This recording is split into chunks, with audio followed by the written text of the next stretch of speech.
The billionaire that is building houses for billionaires here in Nigeria. Don't even go there. I'm not a billionaire. You're not a billionaire. I'm anything but a billionaire. I'll be honest with you. Where we are right now is full of billionaires. Yeah, you know, maybe we'll serve the billionaires, but I'm not one of them. I'm just a service provider. It's a pleasure meeting you. My name is Wadama. Do I have to introduce myself though? I mean, you don't have to. You're a known person. You're a known person. You're everywhere. You just have to tell me who you are, because a lot of people watching us don't know your name and where you from. He's the popular guy, so I'm going to have to introduce myself. Yeah. Tell me your name and where you're from. So my name is Akintola Oladejo. Okay. I run a small company called Prestigious Homes Limited. I'm from Nigeria. Born and bred in Nigeria, full-blooded Nigerian. Hey! Not mixed in any way. Not mixed in any way. Not mixed in any way. I think you have a lot to tell me, yeah? Yeah, so, sure. You billionaires first. See, he just sat first, so it's the billionaire. Hello guys, Cecil Global is a one-stop shop for all property transactions. We've got the biggest partnerships with the biggest law firms, brokers and developers all over Nigeria. So if you're looking to invest in Nigeria, buying real estate, reach out to Cecil. Click the link below. Hello, my name is Juliet.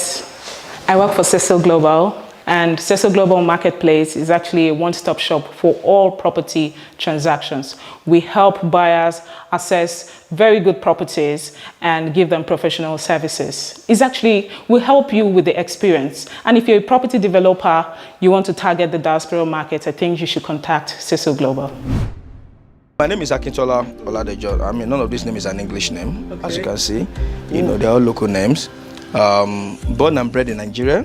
Which part of Nigeria? Oyo State, precisely. Okay. Western Nigeria, Southwest. Okay. Schooled in Nigeria, all my schooling in Nigeria, of course. I've had opportunity to have several professional training overseas in the United States, France, United Kingdom, and all of that. But, you know, fully trained, you know, in terms of the formal education, secondary, primary, and university in Nigeria. So, I'm married. I have 2 daughters. Oh, okay. You know, and I'm into property development. Before property development, let us know, like, before property development, what were you doing? Okay, so first, property development has been my passion. But of course, I've had opportunity to work in different sectors. I started out in banking. Okay, so I was in the financial sector, and I left the bank in 2007. Okay, I went into the oil industry. So I work with Schlumberger. Schlumberger is an oil service company. Yeah. I work with them as an expatriate engineer overseas, as an international mobile staff. After Schlumberger, I joined ExxonMobil. So I worked in ExxonMobil as a subsea engineering team lead. Okay. You know, supporting deep water assets. You know, so I would say that by God's grace, I've practiced engineering at the highest level. You know, done several trainings in engineering. But while all this was going on, you know, building has always been my passion, really. So you left all that to follow your passion? Absolutely. I had to, you know, I had to leave all that to follow my passion, but not blindly. You know, it evolved. You know, so while I was doing all of this, I was building. You know, I was already implementing, I was already experimenting with my passion. You know, I didn't just go out. Which means that the money that you're making at your profession, you use the same money to experiment your passion. Absolutely, you know. Which year was this? You know, I'd say I've been doing building since 2005, actively. You know, even while I was in employment. Okay. You know, even when I was living overseas, you know, come build. You know, and which countries dispose. You know, I was living in Angola, and of course from there, maybe for trainings and all of that, I was in the United States, United Kingdom, and France, and all of that. But basically based in Angola, I was working for Schlumberger. You know, so I was building. Back in Nigeria, I was building. It's always been my passion. It's what my family. You know, my dad was very strong in building. All my siblings are strong in building. You know, so. You know, I guess we'll get back to that later, because initially I hated building. Why? I hated building. Wow. Growing up, I hated building, you know, because it was my dad wanted me to be a builder. He wanted me to take after him. So because it was forced, I hated it. You didn't want it? I didn't want it. You know, I'll be forced to go to site with him and all of that. Just be an architect. You know, so I didn't want to do it. But over time, progressively, I saw that the love for this, the passion for it came on its own. Okay, and I just saw that I couldn't do any other thing but building. I just loved it. Irrespective of what I was doing in banking, I found myself going back to building, development. Oil and gas, I found myself going back to development. So, and I'll say that it's what I can do every day for the whole year without getting tired. So it's really my passion. I love it. I love it so much. What was the first ever building that you built here in Nigeria? So the first ever building I did was in Abuja as a business. Of course, I've been involved with doing for a long time. But as a business, the first was in Abuja. I could remember then it was actually a 4-bedroom bungalow. I sold it to a lady in the UK. And that was the ever first real estate sale I was doing. It was sold to someone that lives in London. It was developed in Abuja, and thereon, I just, did some other ones in Abuja, then moved to Lagos, and in Lagos we've done well over 100 houses. Whoa. Well over 100 houses. Different category. 100 houses in Lagos already. Yes. Lagos is a hustle city. You came here to hustle. I would say, Lagos. I'll tell you the truth. This is the city to be in. If you're living anywhere else in the world, you're missing out. This is where to be. This is where to be. It's a land of opportunity. It's a land of possibility. And we're blessed with good government in Lagos. And I'll say the guys are doing their bit to ensure that this place continues to be habitable and livable for people. Yeah, there's traffic. That is typical with a large population. The city. I mean, look at city. Over 20 million people. Crammed up in this small. And by the way, Lagos is the smallest state out of 36 states in Nigeria, but also the most populous, So I'd say it's a city, it's a land of opportunity. With the population, you expect that, yes, there will be several opportunities. You're saying that Lagos is a land of opportunity, but absolutely. A lot of Nigerians don't want to live in Nigeria because they feel like greener pastures is out there. Why do you think you succeeded in Lagos? The truth is, the world right now is it's a global village. You really cannot stop. Migration is a global phenomenon. Okay. So people then have opportunities these days to live where they want to live. Yeah. As that being said, there are still more people. There are challenges in Nigeria, but there are still more Nigerians living in Nigeria than are living abroad. Several millions of Nigerians are living in Nigeria. You can't stop people from going to look for greener pastures. People migrate. There are Americans living here. Exactly. There are French people living here. But do you think it's possible to make it in Lagos? Of course it is. A lot of people, Dangote lives here, the richest man in Africa. Yeah. So, you just he also lives here. He also lives here. They don't even count me. So, I'll tell you, whatever rocks your boat, different opportunity for different people. Some will find their success in different locations.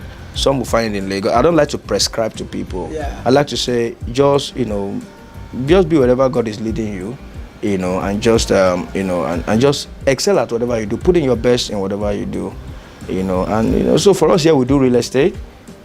We found that there was a lot of mediocrity in the market, in the sector. People build. Buyers were even buying stuff they shouldn't buy because they didn't have alternative. You go to a piece of house, plumbing issues, electrical issues. A few friends that knew I was into building would call me almost on a daily basis for one kind of problem or the other to help resolve in their homes. So I began to think, can't we have someone or a company that's going to build, and once the key is given to you, okay, there's not going to be issues.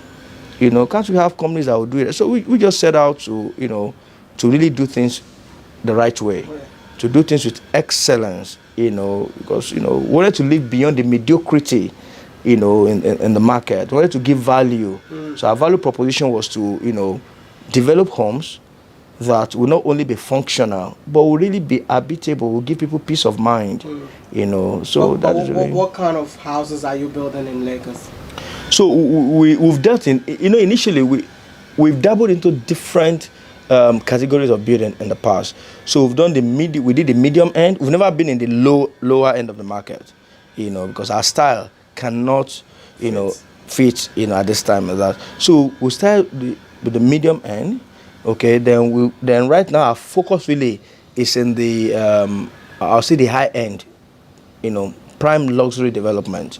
That's right, prime luxury right. development. So Banana Island. so doing banana, we've done quite a bit in Banana, other part of Ikoyi, we've done in Victoria Island, we've done in Lekki as well, so we've served the upper middle class, we've served, the whole idea is just to do it well. Oh. And because you're doing it well is going to take capital. Exactly. And when you want to do it well, you want to buy the right appliances, you want to buy, the right sanitary wear. All of these things are going to come back to reflect on the, on the product, and of course the sale price of the product. Okay, and when you do, those kind of development are going to fit only in a particular location where you can get value for them. But whatever it is, different people with different strength. There are guys doing very well in the lower end of the market, building mass housing. So just knowing your strength. We try to take the finishing to the highest level. Yeah. Okay, we try to take finishing to the highest level. Is it expensive to live in one of your houses? I would say it's not. It's relative. I would say we provide value beyond whatever money.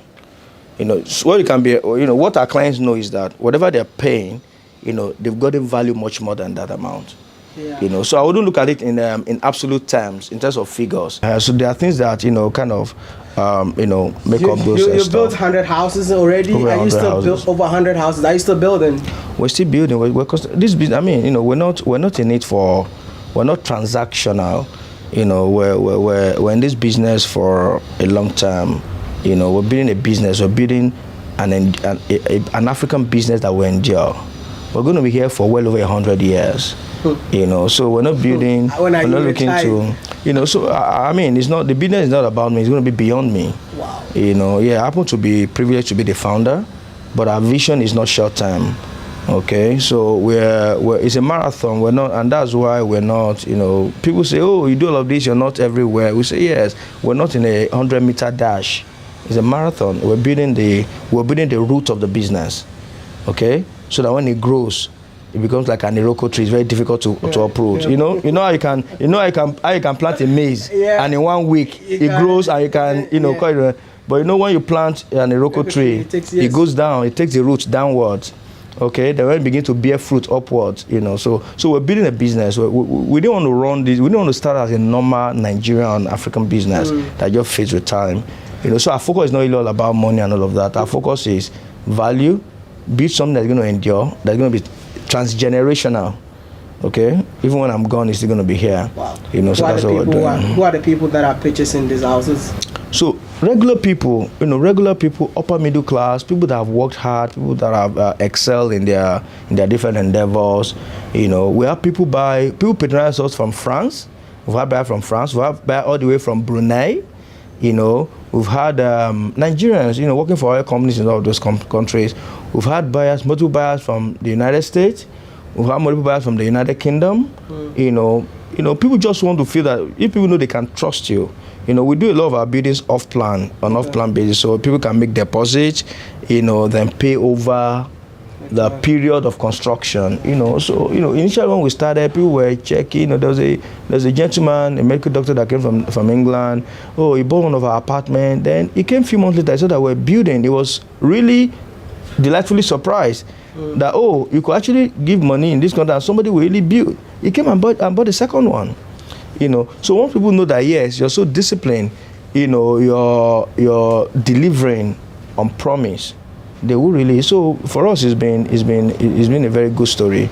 There's nobody that will tell you, globally that we're owing them any house that we haven't delivered. I'm saying it publicly. Nobody.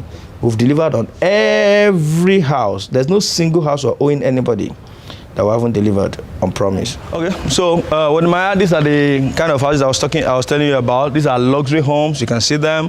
These are all luxury houses. These are on 4 floors. Because the land is so expensive, we have to take the building up. Okay, so you have all of these are very functional homes. All of the luxury is in here. Okay, so these people are experiencing the taste of luxury you know, and they're so happy, they're so happy, they're so How many happy. bedrooms is These this? are 5-bedroom houses, comes with elevator, you know, these are lovely homes, you know, so just wanted you to see an example of what we do, you know, so, you know. It got rooftop, yeah? Yeah, good rooftop sit out. Most of our houses have got rooftop sit out. You can, you know, see the lagoon. Also lagoon, you know, yeah. absolutely. You can see the lagoon boat, front house, you know, so, you know, impressive. just a piece of luxury, you know. Can you tell me the kind of challenges that you faced when you started your real estate business here in Nigeria? Okay, so I would say most of the biggest challenge really initially was that of funding. You know, so we operate in an environment where the interest rate is very high, double digit, upward of 20%. You know, so the business itself is capital intensive, hugely capital intensive. Okay, you do not have the banking support as it were when you're starting out. Of course, things are better right now because you've built track record, financial institutions are willing to deal with us and all of that. But initially, that was really a major challenge. Then, of course, the challenge of trust initially. You know, when people haven't, you know, bought from you, they haven't tasted you, you know. But all of that gradually faded away as we began to, you know, to prove ourselves, you know, within the real estate space, you know. But I'll say that by and large, still up to date in the sector, as a sector in itself, real estate sector, and in terms of development, funding is still a major challenge. So most of our projects are done on off-plan basis, you know, where we invite investors at the beginning of the project to co-invest. Okay, so we're saying, come and buy, we're going to give you some discount, some value for your time value of money. Okay, you then pay spread payment across the life cycle of the project. So it's going to take 24 months to build. We invite investors right from early on at the foundation level, agree on a payment plan with them, okay, and then that has really helped to bridge the gap, the funding gap, you know. Who are the people who are building this beautiful estate? Yes, we use, I would say, almost 100% Africans. You know, we have, of course, majority Nigerians, we have Ghanaians, we have people from Benin Republic, we have people from Ivory Coast.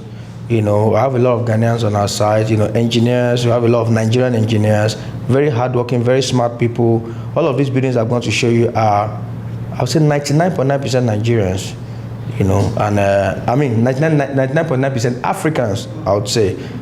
Like Nigerians, Benin Republic, Ivory Coast, and Ghanaians, you know, form the crux of our workforce. And I'll tell you the truth, you know, given the opportunity, these guys have been performing tremendously well. You know, so we have what it takes in Africa. We don't need to look out elsewhere. We have a few expatriates from Europe. You know, the chief engineer is an European. You know, but I'll tell you, 99% of the work is done by African brothers. You know. I just want to know, yeah, currently how many people are working for you? Okay, so you know, for a single house, we could have over 200 to 300 people. Okay. You know, actually, you know, employed from the foundation to the end of that building. You know, so all of these buildings that we do employ thousands of people, you know, as a matter of fact, both skilled and unskilled, you know, direct labor and all of that. You know, so we have, construction is a high employer of labor. It's a high employer of labor. Creating employment. Yes, you know, just But kitchen. I just want to know, yeah? Yes. We got a lot of young Africans who wants to be an entrepreneur, who want to start building. Absolutely. As someone who has already succeeded, I mean, he's a billionaire, he doesn't want to. I'm not. I just want to know, I told you what is the message for young Africans that are trying to establish something on their own? Honestly, I'll tell you that, you know, believe in yourself, put in the work. You need to put in the work, you know, put in the hard work. Believe in yourself, strike the right relationship, okay? Try to identify opportunities. Okay. Yeah. Try to identify opportunities, strike the right relationship, hard work, okay? And whatever you believe, whatever you do, just believe in yourself. Believe you can do it. Don't be too scared. Don't be scared to make. I tell people, you can in your 20s make the mistakes, okay? Make mistakes. In your early 30s, make the mistakes. You have the time. You have the unfair advantage of the time, you know, to be able to recover. Okay, because you're young, people are going to excuse your mistakes. Okay, they're going to look at that. The pressure on you is not going to be that much at that time. So make your mistakes early. Okay, go for it. Just go for it. Go for what you believe. You know, yeah. God's grace is the first thing, and God's grace is there. But the truth is, God expects you to put in the work. Exactly. It's not going to manna doesn't fall from heaven anymore. You know, put in the work. Put in the work. I'll tell you, put in the work, and you know. Put in the work, and so these are the things that some of the houses we do. You can see we try to pay attention to every detail. We try to just make excellence our watchword. Try to make excellence our watchword. One person that owns this whole. Yeah, so this is a townhouse. I'll just show you how it is. It's a townhouse on ground floor plus 3. Yeah. Okay, so these are townhouses. One person owns this one. Ground floor, first floor, second floor, and the third floor. Okay, so you can see the parking is demarcated for each person. 2 car park for each of the houses. Wow. Okay, there's a common swimming pool. Okay. You know. So I just want to know, we're living in Africa right now. Absolutely. Do you believe that Africa is the future? Africa is the future. Africa is indeed the future, and not just the future. Africa is already started. The future is already here. You know, we have people making giant strides. You know, we have people doing great things in Africa. Africa is underreported. You know, only the bad stories seems to be coming out of Africa. But we do have people, excellent people, Nigerians, Ghanaians, Senegalese, South Africans, doing great exploit. Wow. You know, doing great exploit. If you had a chance to change one thing in Africa, what will you change? If I had a chance to change one thing in Africa, it would be the mindset of the people. Everything starts from the mind. You know, believing yes, everything starts from the mind. Why would you do that? You see, what you don't believe, what you do not believe, what you do not see, you cannot become. Okay? So there's a power of vision. A lot of the Africans need to understand, need to stop blaming their parents for their woes. Okay, need to stop blaming themselves. They need to stop blaming their environment. They need to work within what they have and excel. You did it. And they can do it as well. I just want to say thank you so much, but I don't know if this house are sold out or you still selling. This house is actually sold out. This one is sold out. We started selling from the foundation level. You know, we give people the opportunity to pay as the building was being developed.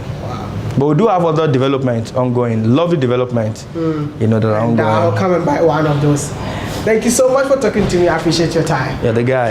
And I like what you're doing. You're doing great. Thank you. Showing Africa to the world. Showing the real Africa to the world. Thank you. Thank you. Keep it up. And thank you so much. And thanks for giving me the opportunity to talk Thanks. to you. I appreciate it. I hope I also become a billionaire in future.